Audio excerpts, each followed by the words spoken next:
Clasificación de los textos según su forma de expresión o discurso.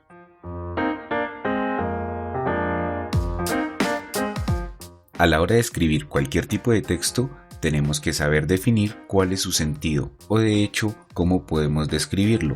No es lo mismo referirse a una historia, una trama, personajes o palabras de un modo descriptivo, narrativo, argumentativo, expositivo o dialogado. Si clasificamos los textos según su forma de expresión, podemos clasificarlos en estos 5 tipos de texto, que son los textos descriptivos, narrativos, argumentativos, expositivos y dialogados.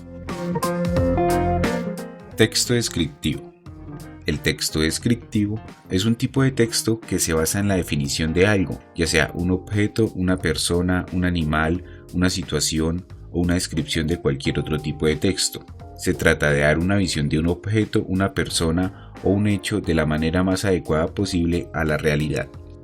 En sí, este tipo de texto cuenta las características y los atributos principales de las personas, objetos, ambientes, sentimientos, etc. y responde a la pregunta de cómo es. Este tipo de texto no tiene una estructura definida. La presentación de la información es genérica, pero siempre se incluyen las características. Y emplea diferentes recursos comunicativos para realizar dichas descripciones. Por ejemplo, dentro de los textos descriptivos podemos encontrar las novelas, cuentos, guías, cartas, etc. Textos narrativos. El texto narrativo se basa en la explicación de hechos reales o ficticios.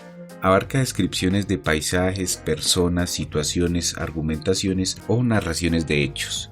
En conclusión, siempre relatará sucesos que han presenciado o protagonizado los personajes. Por lo general, utilizan verbos que indican acción y responde a la pregunta de qué sucede, qué pasa, qué ocurre. Los textos narrativos pueden relatar situaciones realistas o ficticias. Por lo general, este tipo de texto tiene un inicio, un nudo y un desenlace. Por ejemplo, como las novelas, los cuentos, los relatos, historias, etc. Textos dialogados.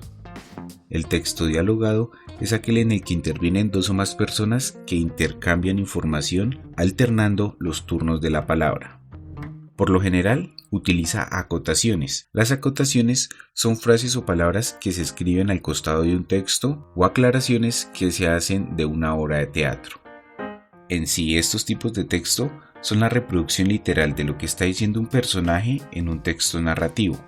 Responden a la pregunta de qué está diciendo y pueden utilizar frases incompletas, exclamaciones o interrogantes. En su estructura se presentan guiones intercalando cada una de las frases dichas por los personajes, por ejemplo, como las obras de teatro, cuentos, novelas, entrevistas, etc. Texto expositivo. Un texto expositivo es aquel que se utiliza con el fin de aclarar o presentar el significado de una palabra o de un texto en general. Tiene como fin el hecho de informar de manera objetiva sobre algo, sin que prevalezca el punto de vista de quien lo está escribiendo. En sí, presenta y explica de forma objetiva los hechos acontecidos. Por lo general, siempre se utilizan expresiones claras. Responde a la pregunta de por qué o por qué es así, y la información que se presenta siempre es objetiva. En su estructura, al inicio encontramos la presentación, después el desarrollo y por último encontramos el resumen o las conclusiones. Por ejemplo, como libros, enciclopedias, artículos de investigación, etc. Texto argumentativo.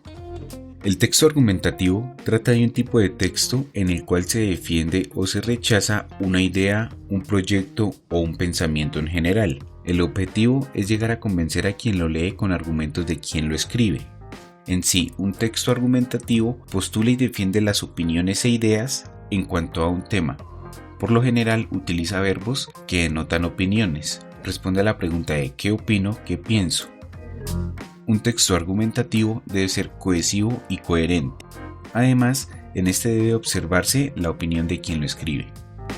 Por ejemplo, como artículos de opinión, ensayos, críticas, etc.